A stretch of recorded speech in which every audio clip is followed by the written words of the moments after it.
এই দেখো আজকে আমি আবার চলে এসেছি একটা নতুনত্ব ডিজাইনের হার্ট শেপের কেক নিয়ে। তোমাদের কাছে অনুরোধ থাকছে প্লিজ ভিডিওটা সম্পূর্ণ দেখো, আশা করি ভিডিওটা তোমাদের কাছে খুবই ভালো লাগবে। কোনো একটা নতুনত্ব কেকের ডিজাইন দেখলে সেটা তো ক্রিয়েট করার জন্য আমি ভীষণভাবে এক্সাইটেড থাকি, আর সেরকমই ছিল এই কেকটা।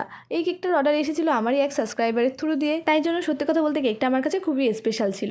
এই কেকটার ছবিটা দেখা মাত্র আমার মন কিন্তু বলে উঠেছিল জাস্ট ওয়াও, এত কিউট একটা কেক। তাই আমি তো ভীষণভাবে এক্সাইটেড ছিলাম কেকটাকে কমপ্লিট করে তার ফাইনাল লুকটা তোমাদের সাথে শেয়ার করার জন্য। কেকটার ইনসাইড ফ্লেভার কিন্তু আমি রেখেছিলাম চকলেটে, আর এই যে বাইরে নর্মাল ভ্যানিলা ফ্লেভারের ক্রিম দিয়ে পুরোটা কভার করে নিয়েছি, আর এখন ছোট ছোট করে গোলাপ করে সেইগুলো কেকের উপর দিয়ে আর সাইড দিয়ে দিয়েছি। সত্যি কেকটা ডিজাইন করার সময় আমি স্টেপ বাই স্টেপ যত এগিয়ে যাচ্ছিলাম ততই কিন্তু কেকটার সৌন্দর্যটা আরো ফুটে উঠছিল। আর জন্মদিনের দিন যদি এরকম একটা কিউট দেখতে কেক পাওয়া যায় তাহলে কিন্তু মনটা সত্যি ভীষণ ভালো হয়ে উঠবে। এবার কিন্তু তোমরা জানাবে কেকটা দেখতে কেমন হয়েছে, ভালো লাগলে ভিডিওতে লাইক আর আমার চ্যানেলকে প্লিজ সাবস্ক্রাইব করে দিও। দেখা হচ্ছে নতুন ভিডিও নিয়ে, সবাই সুস্থ ভালো থেকো, আজকের মতো টাটা।